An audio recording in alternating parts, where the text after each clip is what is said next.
संघाधनामयः। हे मां, आप सर्वदा नगर की रक्षा करती हो। इस समय जिस तरह से शत्रु दल से सुदर्शन की रक्षा की है और उसे विकार रहित बना दिया है, आप उसी तरह सदा वाराणसी की रक्षा करें मां। जब तक भूलोक में काशी नगरी स्थित रहे तब तक आप भी यहाँ विराजमान रहें। दुर्गोवाच राजन् सदा निवासो मे मुक्तिपुर्यां भविष्यति रक्षार्थं सर्वलोकानां यावत् तिष्ठति मेदिनी। भगवती दुर्गा कहती हैं कि हे राजन, जब तक यह पृथ्वी रहेगी तब तक सभी लोगों में निरंतर इस मुक्तिपुरी काशी में मैं निवास करूंगी। इसके पश्चात सुदर्शन ने आकर के प्रणाम करके भगवती की स्तुति करने लगा कि हे मां, मैं आपके उपकार और कृपा का कहां तक बखान करूं। अब आप मुझे कृपा करके यह बताएं कि मैं क्या करूं मां, कहां जाऊं। मैं आपकी ही आज्ञानुसार सभी कार्य करूंगा। भगवती देवी कहती हैं सुदर्शन से कि हे वत्स, अब तुम अपनी अयोध्या में जाकर के अपने कुल की मर्यादा के अनुसार राज्य करो।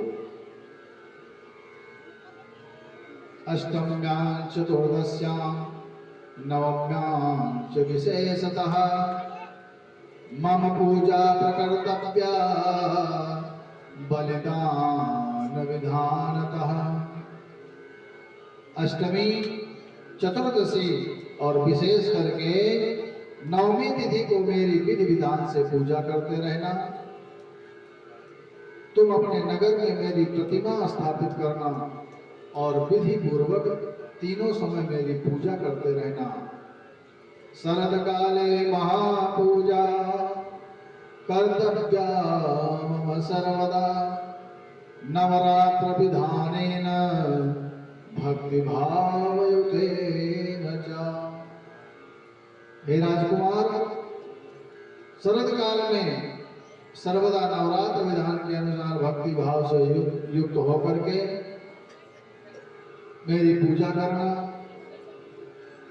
चैत्र, अश्विन, आषाढ़ तथा माघ मास में नवरात्र के अवसर पर मेरा महोत्सव मना करके मेरी विशेष रूप से पूजा करना। इस प्रकार मां भगवती से आज्ञा लेकर के सुदर्शन अपनी मैया मनोरमा और पत्नी शशिकला और दहेज में मिले रथ, हाथी, घोड़े, दास और दासियों को लेकर के अयोध्या में पहुंचे हैं। वहां पर मंत्रियों, नगरवासियों ने सुदर्शन का भक्ति भाव पूर्वक राजोचित सत्कार किया। सभी मंत्रीगण उनकी वंदना कर रहे थे। नगरवासी पुष्पों की वर्षा कर रहे थे।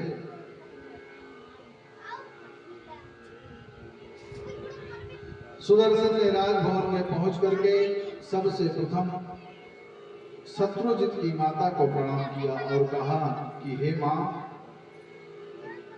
इन दोनों युधाजित और शत्रुजित को मैंने नहीं मारा है, स्वयं भगवती ने उनका वध किया है। अतः आप शोक का त्याग करो। आप मेरी मनोरमा माता के ही समान हैं। मेरी मां में और आप में कोई भी भेद नहीं है। हे मां, होनहार जो थी वो हो गई। इसी अयोध्या में मेरे पिता ध्रुव संधि नाना वीर सेन मारे गए। भयभीत माता मुझे लेकर के वन में चली गई। रास्ते में चोरों ने हमारा सब कुछ लूट लिया। फिर मेरी मां गिरती पड़ती विदल और अबला दासी और मुझे लेकर के भरद्वाज मुनि के आश्रम में पहुंची हैं। वहां पर मुनि की कृपा से फल फूल आदि खा करके अपना समय व्यतीत किया है मैंने। अब माता भगवती की कृपा से आज मैं इस अवस्था में पहुंचा हूं। सुदर्शन की बात सुनकर के शत्रुजित की माता अपने आंसू पोंछ करके कहने लगी कि कि हे पुत्र, मुझे दुख है कि मेरे पिता युधाजित ने तुम्हारे नाना का वध किया और मेरे पुत्र के लिए राज्य का हरण कर लिया, लेकिन मैं कुछ कर सकने में असमर्थ थी पुत्र, मैं कुछ नहीं कर सकती थी। है हो नहार बलवान पुत्र, लीलामत धैर्य बधाती है, अहे समय चक्रयति महाप्रबल, होली से नहीं बसाती है। अब लीलावती कहने लगी कि हे पुत्र, कुरुराज्यम महाभाग, प्रजा पालय सुब्रता, भगवत्या प्रसादेन प्राप्त में तदकंटकम। लीलावती सुदर्शन से कहती है कि हे पुत्र, अब तुम राज्य करो और प्रजा का पालन करो। भगवती की कृपा से ही तुमको यह अकंटक राज्य प्राप्त हुआ है। मैया लीलावती का आशीर्वाद प्राप्त करने के उपरांत सुदर्शन ने ज्योतिषियों को बुला करके पराम्बा जगदम्बा भगवती दुर्गा जी की स्थापना करने का मुहूर्त पूछ करके सोने का सुंदर सिंहासन बना करके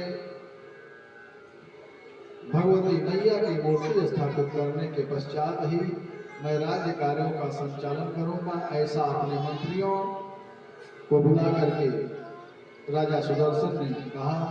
राजा सुदर्शन के आदेश से सभी मंत्रियों ने नगर के प्रतिष्ठित लोगों ने शुभ मुहूर्त में माता भगवती की स्थापना करके उत्सव का आयोजन किया है।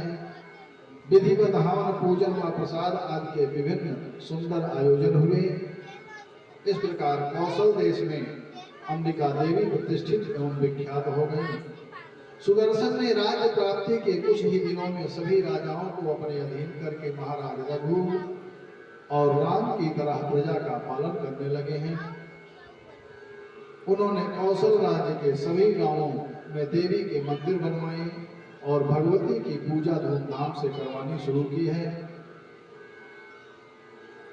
महाराज सुबाहु ने काशी में जाकर के शुभ मुहूर्त में मंदिर बनवा करके उसमें विधि विधान से शुभ समय में देवी की प्राण प्रतिष्ठा करके विधि विधान से यज्ञ हवन और संत भक्तों को प्रसाद वितरण किया। काशीवासी दुर्गा देवी की उसी प्रकार पूजा करने लगे जैसे भगवान विश्वनाथ की पूजा करते थे। तभी से इस धरातल पर देश देश में भगवती दुर्गा विख्यात हो गई और जनता में उनकी भक्ति बढ़ने लगी। उस समय भारतवर्ष के सभी वर्णों में मां भवानी की पूजा होने लगी। सभी लोग भगवती शक्ति को मानने लगे और उनकी भक्ति भाव से स्तोत्रों द्वारा स्तुति करने लगे। उनके मंत्रों का जाप तथा उनका ध्यान करने लगे। सभी भक्त नवरात्रों में देवी की पूजन करके आनंद से जीवन यापन करने लगे। अतः हमें भी मानव जन्म पा करके भगवती का पूजन भजन करना चाहिए। अब राजा जन्मेजय व्यास जी से कहते हैं कि हे द्विजश्रेष्ठ, हे व्यास जी, नवरात्र विशेष करके शारदीय नवरात्र में पूजन और किस विधि का पालन करना चाहिए?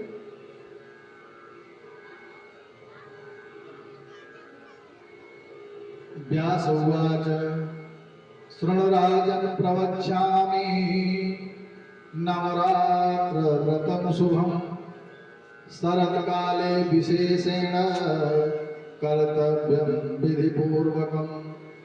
व्यास जी राजा जन्मेजय से कहते हैं कि हे राजन, अब मैं पवित्र नवरात्र के विषय में बता रहा हूं, ध्यान से सुनो। शरद काल के नवरात्र में विशेष कर यह व्रत करना चाहिए। शरद काल का नवरात्र कौन सा है? हम लोग ग्वार कुआर का नवरात्र जानते हैं, कुआर का नवरात्र की विधि पूर्वक पूजन करना चाहिए। बसंत ऋतु के नवरात्र में भी इस व्रत को करना चाहिए। चैत वाले नवरात्र में भी इस व्रत को करना चाहिए। अमावस्या आने तक व्रत पूजन व हवन की सामग्री एकत्र कर लेनी चाहिए। नवरात्र प्रारंभ होने के एक दिन पहले ही सभी सामग्री तैयार कर लेनी चाहिए। किसी समतल स्थान में यथा समय यथा सामान से मंडप का निर्माण करें। उसे गाय के गोबर से लिपवा करके मंडप के बीच में सुंदर चौकोर और स्थिर वेदी बनानी चाहिए। देवी का तत्व जानने वाले सदाचारी एवं संयमी वेद वेदांग में पारंगत विद्वानों को आमंत्रित करके ब्राह्मणों को प्रतिपदा को प्रातः काल मंडप में आने को कहना चाहिए। प्रातः काल नदी कुआं या तालाब में स्नान करके ब्राह्मणों का वर्ण करके उनको अर्घपाद्य अर्पण करें। यथाशक्ति उनको वस्त्र अलंकार प्रदान करें। संतुष्ट ब्राह्मणों के द्वारा किया हुआ कार्य ही सम्यक प्रकार से परिपूर्ण होता है। देवी का पाठ करने के लिए 9, 5, 3 अथवा 1 ब्राह्मण का विधान है। जैसी व्यवस्था हो सके वैसी व्यवस्था करनी चाहिए। 1, 3, 5, 9 जो भी व्यवस्था हो उसी व्यवस्था में ब्राह्मणों को बुला करके देवी की पूजा करवानी चाहिए। वेदी पर रेशमी वस्त्र डाल करके सिंहासन पर मां दुर्गा की प्रतिमा स्थापित करनी चाहिए। प्रतिमा हाथों में आयुध सिंह पर सवार वस्त्र आभूषणों से सजी हुई होनी चाहिए। भगवती की प्रतिमा के अभाव में अगर प्रतिमा ना हो भगवती की तो नवाण मंत्र को पीठ पर स्थापित करना चाहिए। पास में पंच पल्लव युक्त जल से भरा कलश स्थापित करना चाहिए। पास में पूजा की सामग्री रख करके उत्सव के निमित्त गीत तथा वाद्यों की ध्वनि होनी चाहिए। हस्त नक्षत्र युक्तानंदा तिथि में पूजन श्रेष्ठ माना जाता है। पहले दिन विधिवत किया हुआ पूजन मनोरथ पूर्ण करने वाला होता है। सबसे पहले उपवास व्रत एक समय भोजन करके अथवा दूध या छाछ लेकर के इनमें से किसी एक व्रत के द्वारा पूजा करनी चाहिए। करिष्यामि व्रतं मातर नवरात्रमनोत्तमम् शायं कुर्मे देवी जगदम्बवमातुलम्। इन बच्चों को शांत कराओ भाई, पीछे हटाओ, बहुत शोर मचा रहे हैं। बाबा जी इनको पीछे हटाइए, बहुत शोर मचा रहे हैं। पूजा करने से पहले आप प्रार्थना करें कि हे माता, मैं सर्वश्रेष्ठ नवरात्र व्रत करूंगा। हे जगदम्बे, आप मेरी संपूर्ण सहायता करें। इस व्रत के लिए यथाशक्ति चंदन, अगर, कपूर तथा मदार, करंज, अशोक, चंपा, कनेर, मालती आदि सुगंधित पुष्पों, बिल्व पत्रों और धूप दीप से श्रद्धा से भगवती जगदम्बा का पूजन करना चाहिए।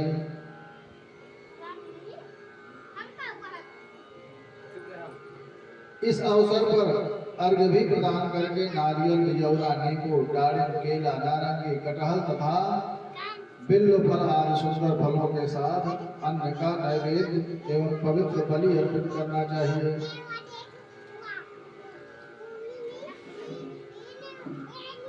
विभिन्न प्रकार के सुंदर होम कुंड चाहे त्रिकोण या चौकोर के हिसाब से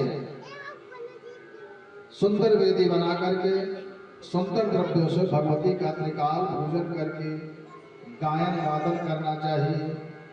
हवन कुंड को निर्मित कर जो पूजन करता द्रव्यों से, फल फूल नारियल अर्पण कर निर्भर निर्भय रहता है कष्टों से। व्रती को व्रत करने वाले को नित्य भूमि पर शयन करना चाहिए तथा भोजन आदि से कन्याओं का पूजन करना चाहिए। प्रति एक कुमारी का पूजन करें अथवा एक एक कुमारी की संख्या के वृद्धि क्रम से पूजन करें। कैसे? पहले दिन एक कन्या, दूसरे दिन 2 कन्या, तीसरे दिन 3, चौथे दिन 4, 5वें दिन 5, 6वें दिन 6, 7वें दिन 7, 8वें दिन 8 और 9वें दिन 9। इस प्रकार को बुद्धि क्रम कहा गया है।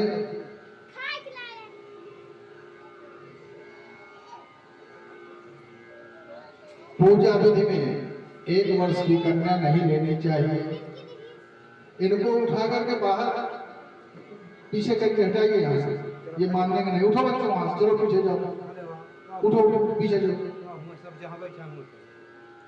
तुरंत उठो जाओ उधर, एकदम पीछे जाओ।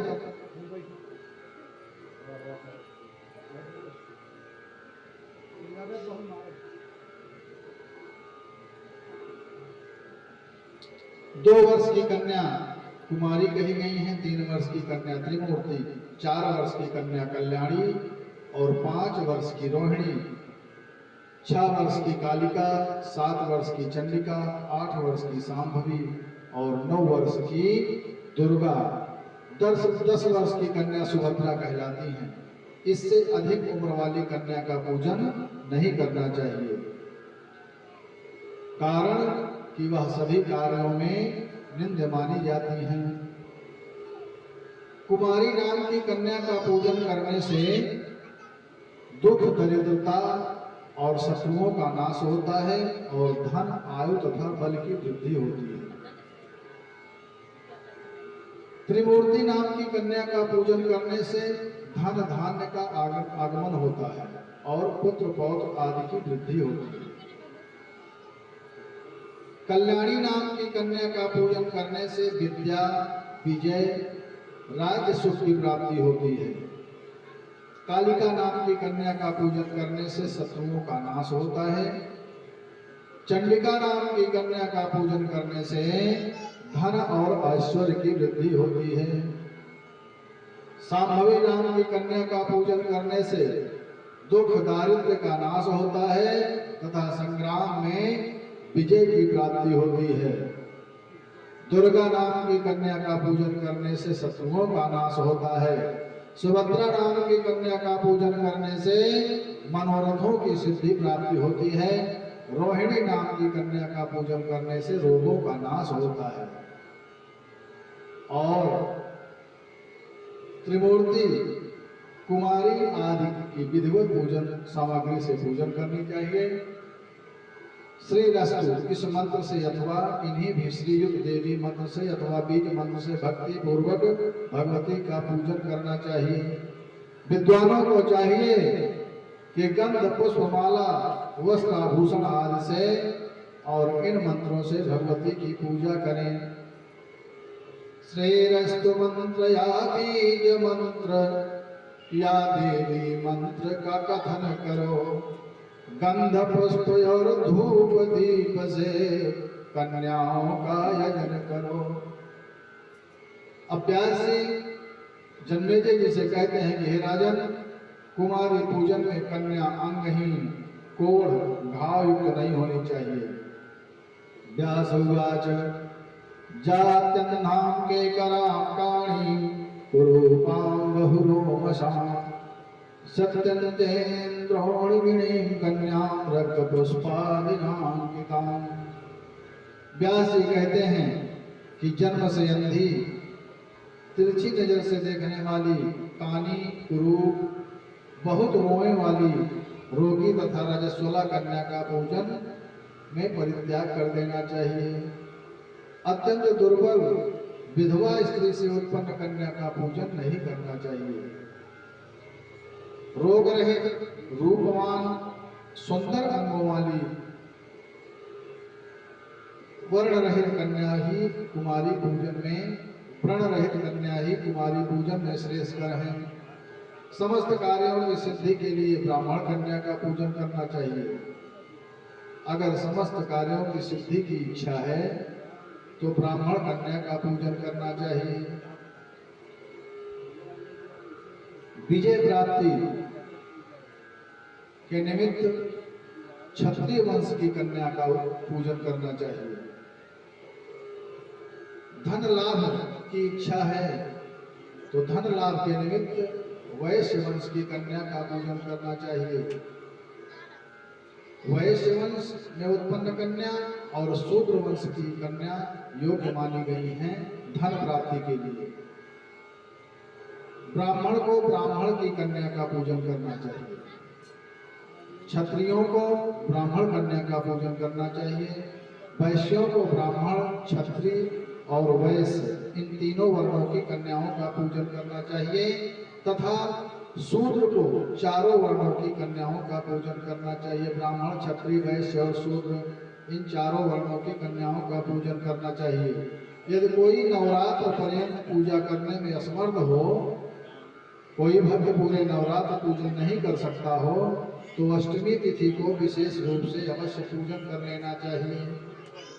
व्यास उवाच पुराष्टम्यां भद्रकाली दक्षयज्ञ विनाशिनी प्रादुर्भूता महाघोरा योगिनी कोटिवेशः। अब व्यास जी कहते हैं कि प्राचीन काल में दक्ष का यज्ञ भंग करने वाली महाभयानक भगवती करोड़ों योगिनियों सहित अष्टमी तिथि को ही प्रकट हुई थी। दक्ष के यज्ञ में सती जली, शिव वचन ने उसने माना था, और योगिनी करोड़ों करोड़ों काली ने कनखल में द्वंद्व मचाया था। अतः अष्टमी को भगवती की पूजा करके गंधमाला, चंदन के अनुलेपन, पायस आदि के हवन, ब्राह्मण भोजन, फल पुष्प आदि उपहारों से भगवती को प्रसन्न करें।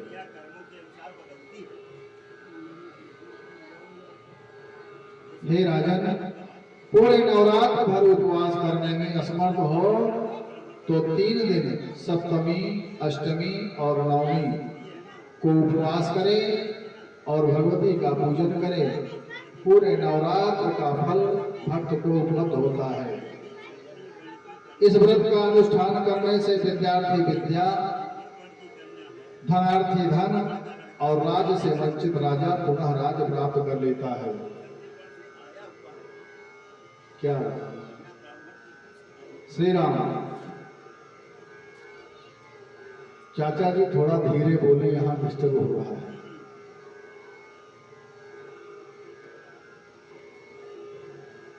जिस मनुष्य ने संताप का नाश करने वाली, सिद्धियां देने वाली कल्याण स्वरूपिणी भगवती की उपासना नहीं की, वह पृथ्वी पर अनेक कष्ट भोगता हुआ, दरिद्री जीवन जीता हुआ और शत्रुओं से पीड़ित रहता है। महापापी भी नवरात्र का व्रत करके पापों से मुक्त हो जाता है। हे राजन, इसी संबंध में एक कथा आती है। पुरा कश्चित् मणिग्दीनो धनहीना सुदीक्षितः कुटुम्बी चाभवत् कश्चित् कौशले नृपसप्तमा। हे राजन, पूर्व काल में कौशल देश में दीन, धनहीन, अत्यंत दुखी एवं विशाल कुटुंब वाला एक वैश्य रहता था। उसके अनेक संतानें थीं जो धन अभाव के कारण भूख से पीड़ित रहती थी, और वह वैश्य धर्मपरायण, सदाचारी, शांत, सत्यवादी, धैर्यवान व अभिमान रहित था वैश्य धार्मिक शांत चित्त, परहित में निस दिन रहता था। और धनहीन कुटुंबी सदा दुखी, दिन बड़े कष्ट से कटता था। प्रतिदिन देवताओं, पितरों तथा अतिथियों का पूजन करके और परिवारी जनों को भोजन कराने के बाद में ही वह भोजन करता था। एक दिन दरिद्रता से दुखी होकर के एक शांत स्वभाव कर्मकांडी ब्राह्मण के पास गया और उन ब्राह्मण देव से पूछता है, भो भूदेव कृपा कृत्वा वदस्वाद्य महामते कथम दारिद्र्यनाशः स्यादिति मे निश्चयेन वै। वह वैश्य जाकर के ब्राह्मण देव से पूछता है कि हे ब्राह्मण देवता, आज मुझ पर कृपा करके आप यह बताएं कि मेरी दरिद्रता का नाश निश्चित रूप से कैसे हो सकता है। हे ब्राह्मण देव, मैं धन नहीं चाहता, लेकिन उदर पूर्ति के लिए धन की आवश्यकता तो होती ही है। मेरे पुत्र पुत्री क्षुधा से पीड़ित होकर के रोते हैं। मेरी पुत्री विवाह के योग्य हो रही है, परंतु धन के अभाव के कारण विवाह कैसे करूं? आपकी कृपा से मेरा परिवार सुखी हो सकता है। हे ब्राह्मण देव, आप कोई उपाय बतावें, अतः आप अपने ज्ञान बल से कोई सरल उपाय बतावें। ब्राह्मण उवाच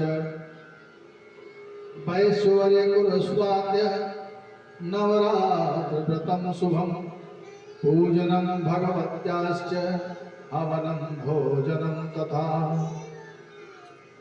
सुशील नामक वैश्य के 3 वचन सुनकर के ब्राह्मण देवता कहते हैं कि हे वैश्य कुमार, हे वैश्वर, अब तुम पवित्र नवरात्र व्रत का अनुष्ठान करो। इसमें भगवती की पूजा, हवन और ब्राह्मण भोजन, उनके मंत्रों का जाप तथा होम आदि यथाशक्ति संपन्न करो। इससे तुम्हारा कार्य अवश्य ही सिद्ध होगा। हे वैश्य, नवरात्र नामक व्रत से उत्तम पृथ्वी तल पर अन्य कोई कल्याणकारी व्रत नहीं है। यह व्रत सुख शांतिदायक, मोक्षदाता तथा संतान की वृद्धि करने वाला है। नवरात्र का व्रत अति पावन है, जो प्राणी मन से करता है। और धन धान मिले, बुद्धि सुधरे, संसार में सुख से रहता है। इस व्रत को राज्य से च्युत सीता के वियोग से अत्यंत दुखी होकर के नवरात्र के विधान से भगवती की भली भांति पूजा की थी। इसी व्रत के प्रभाव से महासागर पर पुल बनवा करके रावण, कुंभकर्ण आदि राक्षसों का वध करके वहां लंका राज विभीषण को देकर के अपने राज्य अयोध्या में आकर के भगवान राम ने राज्य प्राप्त किया था। व्यास जी जन्मेजय से कहते हैं कि हे राजन, ब्राह्मण का वचन सुनकर के सुशील वैश्य ने उनको अपना गुरु बनाया और उनसे माया बीज नाम के उत्तम मंत्र की दीक्षा प्राप्त की। फिर भक्ति भाव से पूरे नवरात्र भर उस मंत्र का जप किया और अनेक उपहारों से आदर पूर्वक भगवती का पूजन किया और उस माया बीज पारायण उस वैश्य ने 9 वर्ष तक अनुष्ठान किया। 9वें वर्ष में महाअष्टमी के दिन अर्धरात को महेश्वरी भगवती ने उस वैश्य को दर्शन दे करके अनेक वरदान दे करके उस वैश्य को कृत किया। वैश्य धन धान से परिपूर्ण हो गया और भगवती की कृपा उस पर बरसी। परंपरा भगवती की कृपा सौभाग्यशाली प्राणी को ही प्राप्त होती है। जो परम सौभाग्यशाली होता है उसे ही मां भगवती की कृपा प्राप्त होती है। सुशील नामक वैश्य को भगवती ने आशीर्वाद दिया, धन धान से परिपूर्ण किया। आइए एक छोटी सी भजन, उसके पश्चात भगवान नाम संकीर्तन, फिर हनुमान चालीसा और आरती के पश्चात प्रसाद, और प्रसाद पा करके हम सब अपने अपने प्रसाद को जानेंगे। सौभाग्यशाली कौन है? सौभाग्यशाली वही है जिस पर ईश्वर की कृपा बरसती है। वही सौभाग्यशाली है जिसे यह अवसर मिलता है। कौन सा अवसर? सत्संग का अवसर। सौभाग्यशाली वही है जिसे सत्संग का अवसर मिलता है, भगवान के चरण शरण में जाने का अवसर मिलता है। इस क्षेत्र में लोग तो बहुत हैं, लेकिन यही गिने चुने लोग क्यों आए हैं? क्योंकि यहीं पर भगवान की कृपा बरसनी है। बाकी तो जो इधर उधर भ्रमण कर रहे हैं, निरर्थक कार्यों में पड़े हुए हैं, गांव घर पे बैठकर पंचायत कर रहे हैं, ताश खेल रहे हैं, जुआ खेल रहे हैं, उन पर भगवान की कृपा कहाँ बरसने वाली है। भगवान की कृपा, माँ गुमौर मैया की कृपा तो इन्हीं गिने चुने लोगों पर बरसने वाली है। जो सत्संग में आए हुए हैं उन्हीं पर भगवती की कृपा बरसने वाली है। तो सौभाग्यशाली कौन है? वही सौभाग्यशाली है जिसे अवसर मिलता है।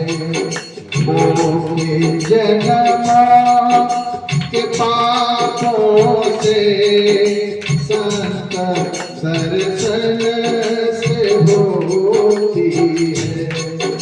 वही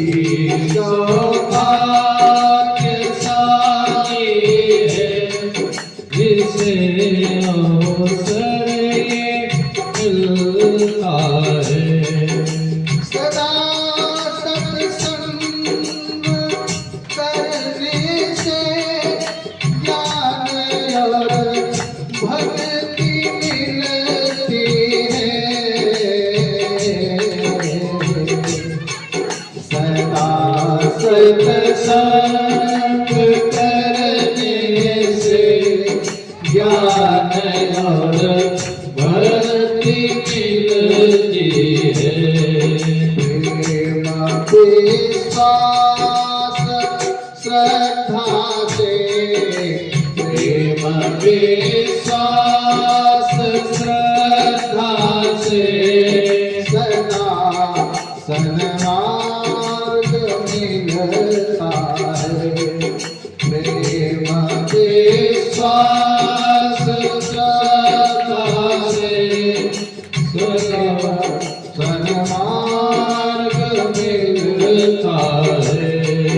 करे स्नान तप तीर्थ दान जप तप भी मिल जाए।